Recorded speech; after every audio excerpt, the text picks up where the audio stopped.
Rocky Horror Picture Show guy. Classic. Fucking classic. Camp musical classic with a lot of themes that we like. A little horror. Gayness. Mad gayness. Mm-hmm. You know, it's got a nice little theme to it about, you know, self-expression, being yourself, all that shit. You know, but mostly it's a camp fest. Mm-hmm. A sexually liberal camp fest. Yeah. Of epic proportions? Maybe not. Yeah. But it's hella fun. It's a classic, guy. It's a camp classic. You know, you see revivals all the time. You see screenings all the time. Audience participation. It's a movie that failed miserably in the box office, and yet, as the years have passed, almost immediately even, Mm-hmm. you know, it definitely got what it deserved, and what it deserved was an audience, and that audience got what it put out on the table, and what it put out was hella fun. Yeah. Well, there was another movie that pretty much put out, you know, the same feelers into the audience there, but the audience wasn't having it. It was like, nah, homie. They were like, nah, I'm good. Though I will say that this movie does have a cult following. It's nowhere near as big as Rocky Horror Picture Shows. Though they share a lot in common. You'd think that there would be, you know, a little shared audience, but I don't think there really much is, guy. It's definitely a smaller fucking audience for this one, but I think it's time we put a little spotlight in it, Phantom style, and you know, give a little spit shine. Maybe recommend it. Mm-hmm. You know, thoughts? Yeah. I agree. Do you? Yeah, I agree. It seems to me like you don't. I agree, guy. I don't know. I'm not convinced. Well, let's get into it then. All right. What are we talking about? We're talking about Phantom of the Paradise. Now, I know what you're thinking. What is that? What is that? That sounds like absolute feces. Corny, some might say it would sound like. And you're right. It does sound corny, and it's supposed to sound corny. If you look at the cover to any, you know, media what format that has been out on, well, media, Okay. any format that has been on, you might be like, I'm not gonna watch that. It looks fucking turd-tacular. It's on the box, I think. That's Yeah, and you'd be right. Yeah. It does look turd-tacular, but you know, that's kind of part of the charm. Brian De Palma directed this movie, The BDP. which you know, he went on to make some motherfucking classics. Carrie, not long after that, you know, minted classic. Dressed to Kill, you know, the guy is a master of his craft. Yeah. But this is a movie that, you know, I think even people that follow him, Or like, as what is short it? of being cinephiles, they kind of like, I won't watch that one. I won't. They should though. Phantom of the Paradise is just a riff on Phantom of the Opera. Yeah. You know, and we've seen a few here, and I gotta say this is one of my favorites. It's also kind of like leans heavier into the kind of like implications of something supernatural, because it has Faustian elements. As you know, Faust has been sewed into the Phantom of the Opera story, you know, several times. I guess it also has a little Dorian Gray in there. Apparently, there is a novelization that has more supernatural Oh, really? stuff. And Interesting. apparently, Um, it was released before the movie and worked off a early draft. Interesting. Yeah, this is one of De Palma's like babies, as in he wrote and directed it, and you know, it's very clear that he had a passion for it, because it has that kind of like frenetic energy that he was, and that weird keen eye for that energy that he had, especially in his early years. It's all there. You know, you could see that this was a passion project, and like a number of passion projects, it fell flat to everybody that watched it at the time, if they even bothered to, which is a damn shame, because Though it did have an Academy Award nomination and a Golden Globe nomination for the music. which it deserved, by the way. Yeah. This is a musical, as you might or might not expect from a fucking Phantom of the Opera riff. Now, most Phantom of the Opera movies are not musicals, but you'd think that that there'd be more of them, given the, you know, opportunities afforded by that. But yeah, you know, as far as a Phantom of the Opera adaptation, it's kind of pretty loyal if you're looking for that. But obviously, of course, they approach the material with, you know, creative flair around the time period it's set in, which is the 70s, and, you know, around the camp nature of the goings on. So yeah, if you're looking for an adaptation that's very loose and liberal with it with the I guess what do you call it, with the aesthetics, then this is a great one to go to.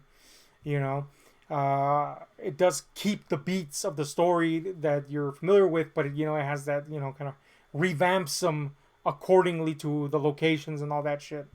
The production design is fucking pretty crazy, I guess I would say. Very 70s, but also very self-aware of the era that it's in, and that's the thing that self-awareness doesn't just stay with the aesthetics. The self-awareness is what the Phantom of the Paradise is. This is ultimately a kind of like stinging satire of the music industry. How it tends to be very exploitative, very creatively bankrupt, very prone to steal and take and rehash just for the sake of money. And it ultimately by the end also kind of ends up taking shots at the audience, at how I don't know, man, how they tend to be ravenous beasts for whatever product is put out before them. Yeah. In a almost very literal way by the end. If you're a fan of stuff like from Trauma, there's a lot to like here that's very much in that vein, obviously predating it. Trauma touched on a lot of stuff that you kind of see in this movie.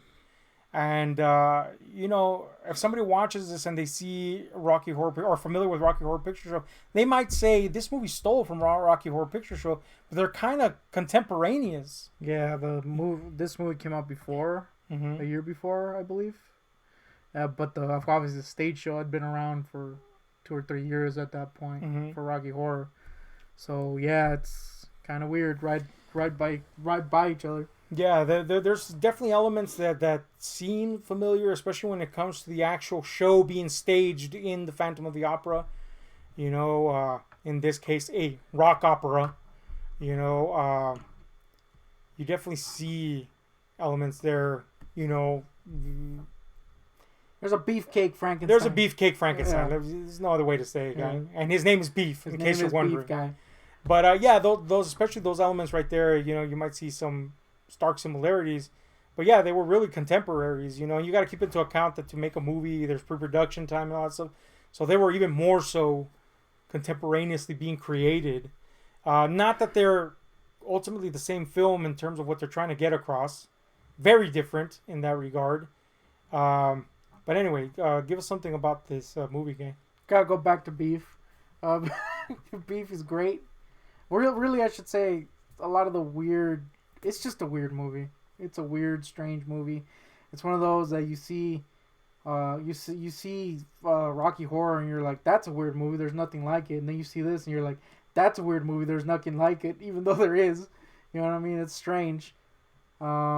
This movie makes Rocky Horror Picture Show seem mainstream. Kind of, yeah. You know what I'm saying? It really does. And that's saying something, because Rocky Horror Show is only mainstream because it garnered its own success. Otherwise it wouldn't be. And even now in the mainstream, it's still an underground thing. Yeah. It just happens to be a successful underground thing. I think with a few things different, this movie could have gotten such a big following as that. Like, I think if the music was a little more catchy, like as in audience participation-y catchy, it would have been a lot closer to having that audience, but it kind of isn't. It's doing its own thing, and it doesn't really want to be catchy, the music, it's just there to serve the story, basically. Yeah, and unlike a musical like Rocky Horror Picture Show, which is more in line with traditional musicals, the songs aren't also a way to expressly communicate dialogue-like situations. Yeah. Here the songs are songs. Yeah. They're songs that are written by people and performed by people. And yes, they do inform those people and their motivations, but sometimes they're informing the motivations of the writer, or they just happen to have things that mirror what's going on, especially when we're talking about the Faustian elements. But yeah, it's not a musical in the sense that dialogue is sung or interactions are sung. It's a musical where music is part of the world being explored, which is the world of music production. Now, I think that's kind of what makes it stand out more as what it's intended to be, which is, a takedown of that world. And it also provides the opportunity to give you a different type of way to enjoy the music. With Rocky Horror, we have, like you said, catchy little ditties that you could sing at any fucking time. Here we have like music that could legitimately be part of a serious album, Yeah. or like a concept album or what have you. And it's definitely of the time too. It feels very It's 70s. it's definitely of the time. And you could argue that that might date something, but given that it's still relevant, what it's saying is still super relevant, maybe more relevant than ever. That helps the movie, the music, kind of feel timeless because it's just a reflection of the system. It just happens to take place in the 70s, but also the music's good, so you can't really lose in that regard. What else, gang? I do think that this movie would actually work really well as kind of a readaptation. Like if someone just changed certain little things, it could really work nowadays. Like you said, this is kind of a timeless thing, and it would be kind of interesting. I think at least it would be interesting to see, especially Beef, because I feel like we could go bigger with those muscles. I would agree. I think. I would agree, except that you can't duplicate De Palma's style, and that's kind of very important for the film. Now, I do agree that a lot of the elements in it are deserving of a reevaluation, but also would argue why, if the statement is still the same and it still holds up. But at the same time, yeah, I get what you're saying. Yeah. Just as somebody that loves the movie, it would be interesting to see somebody else's point of view. But I fear, and hear me out here, maybe you'll agree, maybe you won't. I fear we'd have a producer situation. True. Producers is fucking great. And in fact, you could argue that there's elements in this movie that are very similar to the producers. Yeah, I think the problem is that we're not in a time where that would be done well. Oh, yeah, that's definitely true. If they remade this now. It would probably not be great. But yeah, I fear like a producer situation would happen. Where the original producer is fucking fantastic. It's on point. It still holds water. It still works. The other producer, the remake, which ironically was a musical entirely,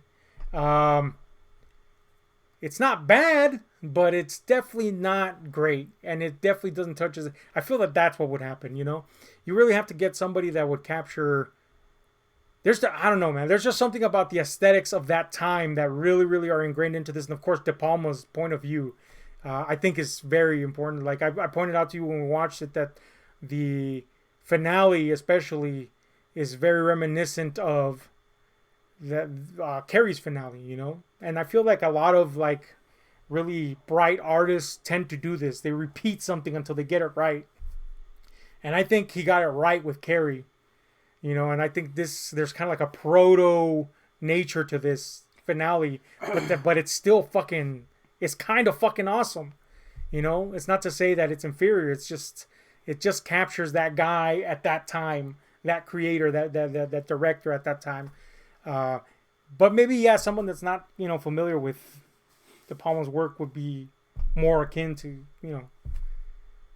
want, I guess not, I won't say a remake, reimagining, readaptation, reimagining. I do think that because a lot of the weird stylized stuff that's in it, for me it took a little while to be like, oh, that's what it's trying to do. Like it kind of runs on cartoon logic, the movie, and it's pretty quick, mind you, that you get it, but because it is kind of a live action thing and it just kind of goes into it really quick, it takes you a little tiny bit to kind of get used to it. But then once you get used to it, you're like, okay, this is running on this bizarre, almost comedic logic. Yeah. So that's weird. That's another weird thing. It is, being a satire, it is comedic in nature, very tongue-in-cheek, but it is, it's a it's a black comedy. Yeah. You know, you know, despite having those satirical and you usually satire has razor teeth. You know, not always, but usually, you know, it just so happens that this one has morbid inclinations on top of having those razor teeth, and it also aesthetically fits that, and yet it has this very weird 70s, Yeah. you know, kind of like I don't know, like there's part like I there's think it's like for me, why it took me a little while to get you to understand what it was kind of going for is because the question was always in my mind: is this supposed to be kind of weird and running on goofy logic, or is this just 70s? oh no, yeah, Because of that bizarre visual, you know, it just looks like the 70s. So you're kind of like, is this what? And then it does it does become very clear pretty early on that it's supposed to be kind of this. yeah. I guess if you drop in cold, you might be like, the fuck? This just looks dated as hell, or what the fuck? Or? But I think the easy tell is how striking the weird 70s aesthetics are, you know, like I think especially like when he goes to Death Records, where you know he has this, you know, the Phantom again, to reiterate, it's basically the story of the Phantom of the Opera. But anyway, this guy's shafted by this record company. They steal his cantata, and they're gonna do what they please with it. When he goes to Death Records, you know, just I don't know, man. The fucking architecture of the place is fucking weird, and you could definitely see it as a reflection of, you know, kind of like the arrogance and ego of the person running it, but also mad 70s. Yeah. In fact, that kind of reminds me of the scene in King of Comedy where De Niro keeps on going back to the TV studio, thinking that he's earned this, you know, return visit. You know, the aesthetics are very much like the of the time, and yet they're a reflection of like the pretentious nature of these studios and you know the artists that run them and what have you. So yeah, there's a lot of that. You know, the costumes, obviously the fact that it takes place in a place that, you know, is kind of, you know, on the level with a theater production.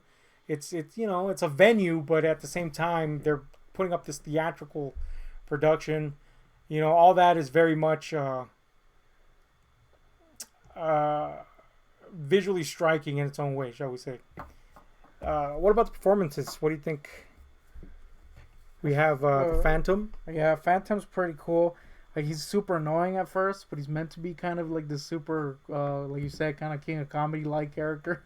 But once he gets deformed, he's pretty cool. He's kind of the part that reminds me the most of Toxic Avenger. Yes, very much so. Melvin, you know, turned into something that we tend to empathize more with and definitely cheer. And that's the Phantom, you know. He's been wronged, and in a way that we've seen many times since and before with musicians and the machine of the industry. How, you know, they, you know, Milli Vanilli, you know, all that stuff that's happened since and before is reflected here. And what's behind it is the plight of the artist, you know. So he's very much a person that you can get behind. Even though initially, yeah, of course, he's this nebbish dweeb that you want to punch. But then you're like, damn, this guy kind of like represents something that we should be cheering, but we don't because we're too concerned with other things. Beef is great. Beef ends up being like the Milli Vanilli to his creative mind, you know, and he's kind of cool because he's almost offensively gay. Yeah, super gay. They play up the like that gay trope to 11. Yep. You know, they turn up the dial to 11. I have a feeling that if they did something like that today, it might not pass. Yeah. But then again, to bring this back, the producer's remake took the Adolf Hitler weird flower child concept that they did in the original producers, and they revamped it into a super flamboyantly gay Hitler, which is, you know, supposed to be ironic, you know, paradoxical even, but I felt didn't hit the way that Beef hits. Beef. But I don't know exactly what, you know, back in the 70s. Beef really... Maybe it wasn't so like... Beef's performance could arguably be called terrible, but that's kind of what makes it great. Like his voice is so bad. You're like, come on, guy, what is this? It's the lispy gay voice. Yeah, what is this guy? But that's why he's so cool. He is also, I like how he takes time to redraw his little thing, even though there's like chaos and people dying, and he's like, nah, homie, he's pretty great. I would want a Beef a spinoff. Yeah, He's Beef. dead. Beef dies in the movie. Spoiler, but I feel that like the fact that he was portrayed as this very flamboyant gay man when we were initially introduced to him as the like the embodiment of machismo. He's like a sex symbol. Yeah, I think that was what was intentional about Yeah. using such a tropey version of a gay man, and that kind of excuses how kind of like borderline offensive he's portrayed. Mm. Also, he's kind of fucking funny. Yeah. So that also makes it excusable. I feel that there's a point to the way he's portrayed, is what I'm getting at. Beef. Some people nowadays might probably get offended by Beef's portrayal, but I would say Beef is one of the great parts of this movie. He's pretty fucking great, hilarious. And yeah, he ultimately ends up being the representation of kind of like the shallow nature of the music industry, how they're more willing to sell sex appeal than they are willing to sell actual creativity. So he serves a very big purpose. Questionably portrayed maybe with the gayness, but funny nonetheless. Yeah. And a hoot to see. I think one of the things that while we were watching, mind you, I don't mind it now once we've finished it. Mm-hmm. But I think one of the things that came off a little odd while we were watching it was how the Phantom starts sabotaging the production, right? Mm-hmm. But he only does it once. He blows up like a car because they turned his freaking song into a Beach Boys type crappy ass song. Anyway, and then Swan, the evil guy, is like, "Yo, you gotta stop doing this." And to me, I was like, wouldn't it make more sense if they showed him do it more than once? Like, it feels kind of weird just doing it once. Well, that's kind of like one of those elements that is truer to the novel than anything. And especially since they lean in more to, and by the novel I mean the Gaston Leroux Phantom of the Opera, not the novelization they made of the thing, but he does kind of try to sabotage, sure, but he's also entwined in this tug of war with his desire to see his art properly performed. Yeah. So here in Phantom of the Paradise, he makes, to go in theme with what he's writing, a Faustian deal with the producer that's also running this venue. Yeah, I think it comes off weird because again, he only does it once, and the guy is so quick to be like, "Hey, we'll work together." Of course, once you see the movie, it makes sense why it's that way. Exactly. Yeah. Yeah. And which brings us to the main villain here, Paul Williams as Swan, a minuscule weirdo with the horrid hair. Yeah. Most 70s hair ever, you Super can imagine. And this is where I say that like the core kind of like elements of Picture of Dorian Gray come in. There's very much a Faustian element to him and the relationship he has with the Phantom. But as it turns out in the movie, he too is, kind of embroiled in a Faustian deal, which is cool because that really ratchets up the movie from superficially horror-like to an actual outright horror movie.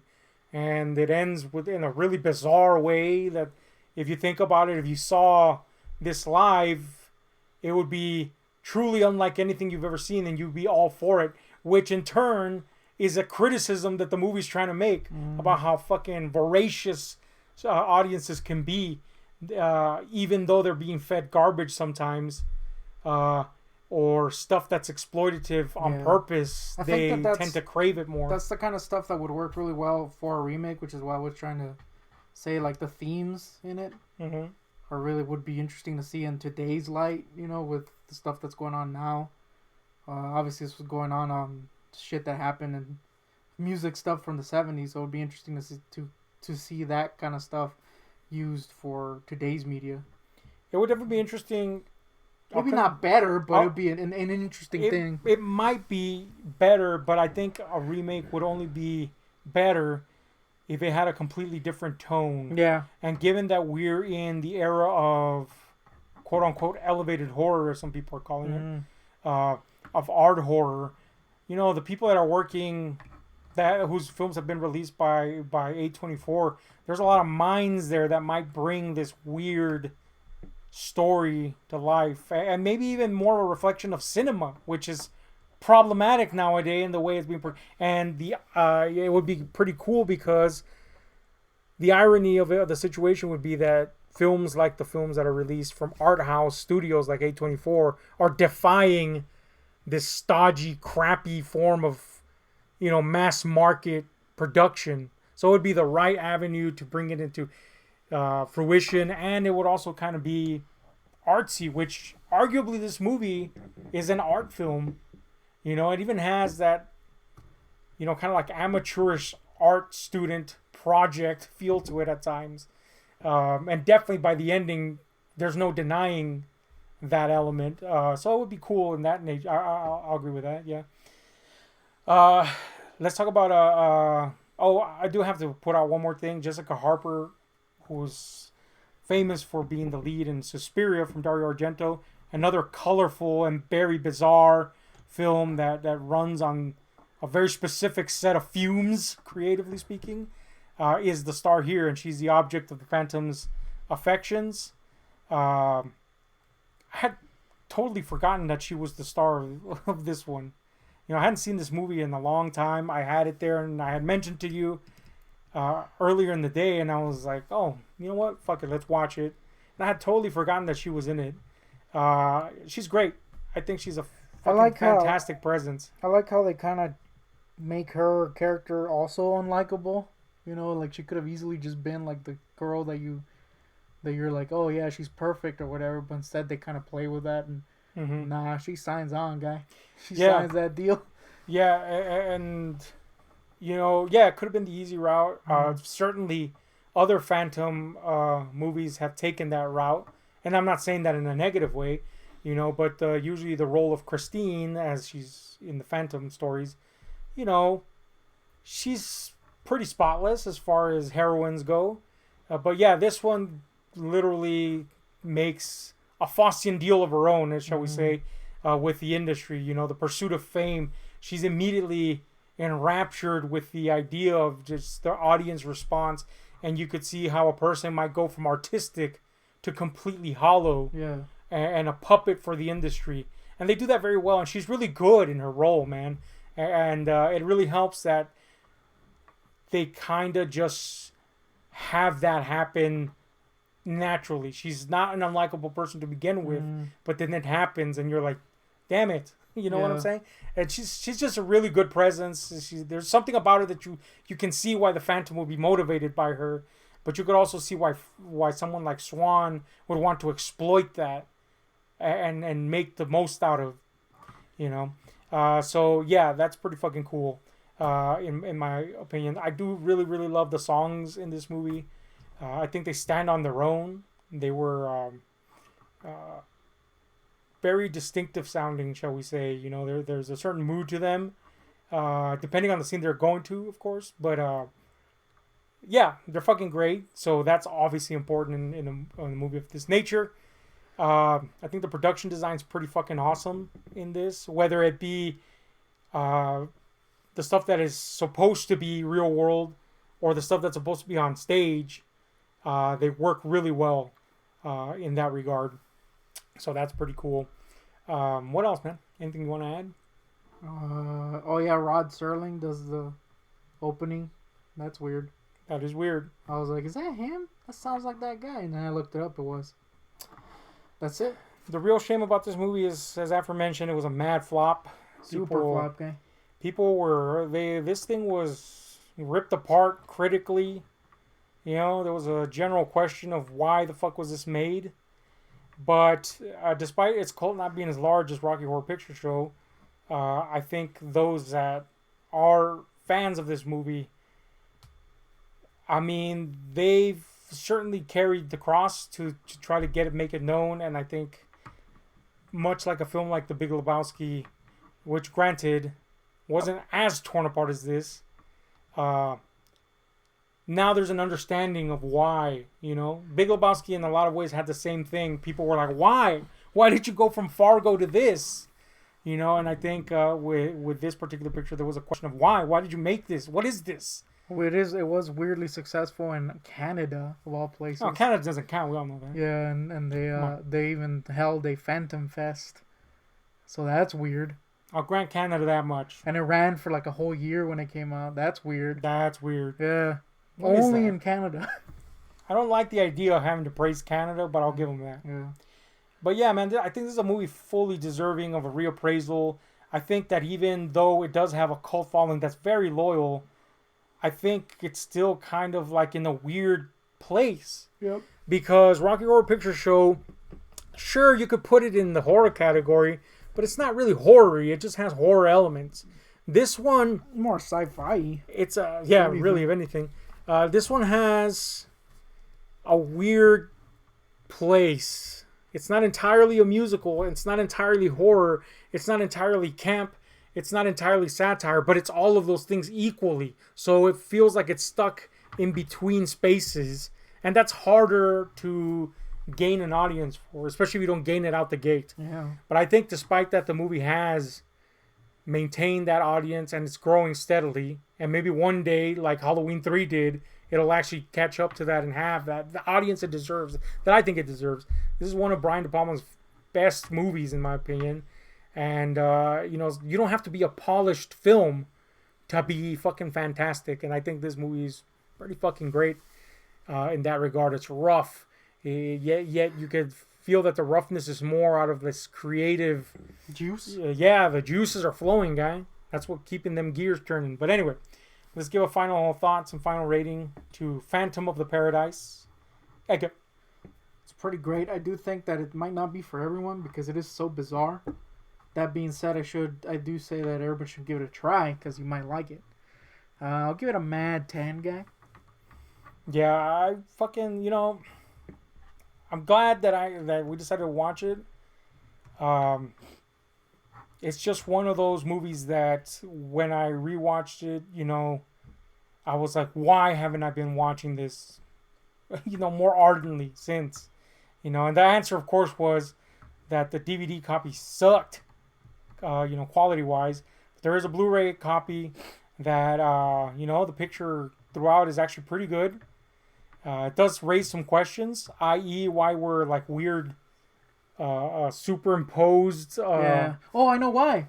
Oh, do tell. Apparently, Well, originally. first, well, you know why what? I know why that happened. There was a That being superimposed images in front of some of the logos. signage. Yeah, the signage. Apparently, originally it was called, I forgot what exactly the name was, but it was called something else. The name, company? the record company. They had to change it last minute because it was because of Led Zeppelin song coming out that had the same name.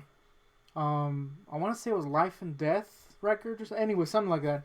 So they changed them last minute, so that's why you'll see some of that occasionally. Yeah, there's weird little signage, but that doesn't answer all the questions because there's some non-record label signage that also is superimposed. And it becomes all the more visible when the picture's a little bit clearer because, you know, the superimposition kind of moves around. So that's weird. But anyway, it's the best it's ever looked. So, I don't know, you know, it was always bugged me that my VHS copy didn't look great. And then the DVD didn't really do it any favors. But, yeah, I mean, really that's a petty excuse, you know. And now I'm way beyond that idea. I just want to see the picture. And I was very glad to revisit it. I'm very glad that it held up. I'm very glad that it did more than hold up. You know, it's a fantastic picture. It's really unique. There's definitely that you could say about it. Even if you don't like it, which you may not. But like you said, give it a shot. It's very unique. And it's very much one of those early pictures in someone's career where you can feel their energy and, you know, their vision and for their juice for their art. All on the screen. So anyway, I'll give it a 10 too. It's great. It's fantastic. Give it a look. Check it out. Again, you've been forewarned. It's camp. It's kitsch. It's weird. It's strange. It's all these things that we've mentioned. But it is definitely something that stands out. So anyway, that's our thoughts on Phantom of the Paradise. Tell us what you think, because we're out.